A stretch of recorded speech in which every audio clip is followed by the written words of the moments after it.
Bonjour Nicolas Bouzou. Bonjour Dimitri, bonjour à tous.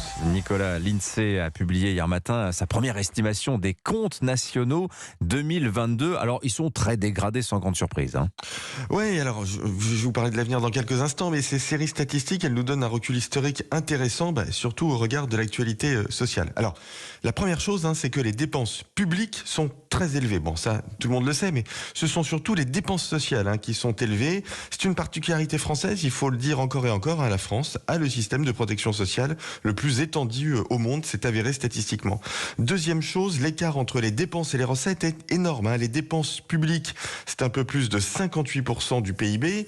Les recettes publiques, c'est 53%. L'écart, ça fait un gros déficit. Oui, nous vivons au-dessus de nos moyens. Et depuis longtemps, depuis quasiment une cinquantaine d'années, nous sommes installés depuis le milieu des années 70 dans la lâcheté dépensière. La lâcheté dépensière. Et pourtant, Nicolas, le taux de prélèvement obligatoire, c'est ce qu'on paye comme impôt, il atteint cette année un nouveau record.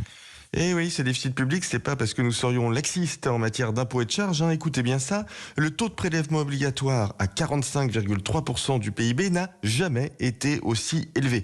Alors tant mieux, d'une certaine façon, ça veut dire que les impôts rentrent bien, notamment la TVA et l'impôt sur les bénéfices. C'est lié d'ailleurs en partie à l'inflation. Mais enfin, la réalité de la France, c'est la suivante. On prélève énormément, mais on dépense tellement qu'on a quand même des déficits énormes. Alors il y a quand même une bonne nouvelle dans ces comptes nationaux provisoires, Nicolas, c'est que la dette publique baisse un peu, alors pas en absolu, mais en pourcentage du PIB. Oui, elle baisse un peu, le déficit public baisse un petit peu aussi en 2022, ça devrait continuer en 2023, les taux d'intérêt sur la dette sont stabilisés, parfait, c'est très bien. Mais enfin, il faut se projeter dans l'avenir. Le point important, c'est que nous avons encore besoin de dépenser beaucoup.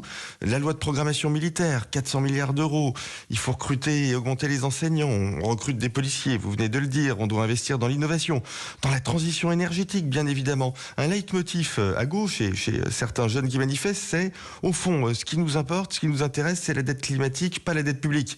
Ok, mais moi j'aimerais bien qu'on m'explique comment on diminue la dette climatique, c'est-à-dire comment on fait la transition énergétique sans argent.